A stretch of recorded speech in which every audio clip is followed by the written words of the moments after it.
I work with the athletes just to make sure they're doing what they're supposed to be doing, taking the right classes, keeping their grades up so that they're eligible for their sport.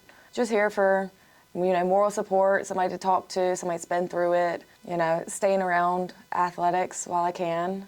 It's hard just to completely stop playing. So just being around the athletes and helping out where I can to the place that, did a lot for me.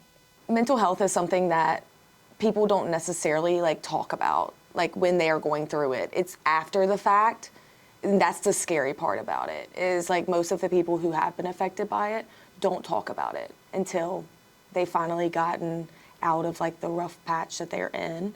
And I think that's why we're seeing numbers going up with people who are hurting themselves and stuff like that. And I think that the stigma that needs to be ended is that people need to feel like it is okay to talk about it. And we don't know how to do that. My family, I'm very family oriented, so leaving them was hard.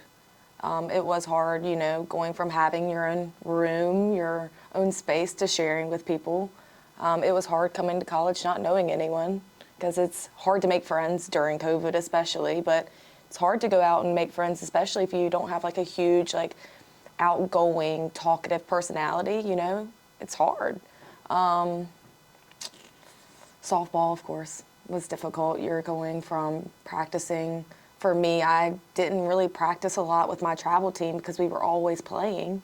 So going from playing all the time to, getting here and practicing every single day, it's 4 hours a day, with weights and with conditioning and practice, that's a huge adjustment. Gaining weight, you gain weight your freshman year, that's hard. So it's a lot of different things that would weigh into the whole struggle of freshman year. At first, Coach Brown, when she came in, it was her first year as well as my first year. So I think that she was just trying to get to know, this is the role that I am now. I'm a head coach. Freshman year was hard in general. Every year she has implemented more. And from what I hear, they have their own mental health counselor now, besides Hannah Ledger, which she's awesome as well. But I think that they have their own. So, which I think is huge. I think athletics needs to have as many mental health counselors, people to talk to that they can. But yes, she did. So we would meet weekly with her. We had a sign-up sheet, and we would go in and she would just check in on us. How are you? How's the team? Anything that we need to know every single week. So she was on top of that. She was checking in for sure. And sometimes it's Coach Brown, we just met last week. But we still had the same conversation. But it's beneficial for people who, are going through something.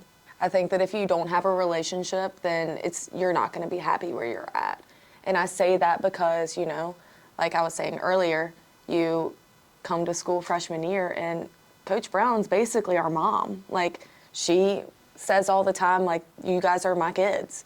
And we spend the most time with her, spend the most time with Coach McNary, They're both great. And if you don't have a relationship with them, you will fail. You will. Because having that relationship and knowing that your coach has that confidence in you, that's a huge increase in your playing anyways. Because if you don't feel like they have confidence in you, you're not going to have confidence in yourself. I didn't hear about it until I got to college. I'm from a very small town. Mental health wasn't talked about. I didn't even really know what it was. So I think that it is starting to become more of a thing, but it's becoming more of a thing because we are seeing rapid inclines in it, which is a good thing that we're having resources now, but why did it take this long? Why do we have to go through all of this for mental health resources to come available? What would have happened if we had mental health resources 5 years ago? Would we still be in this situation that we're in now? I think that it is going to continue to increase until all universities implement a mental health facility. I think that you need a whole entire building based on that.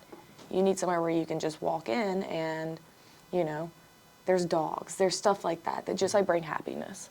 So I think that we're going to continue to see an increase in it until somebody does something about it.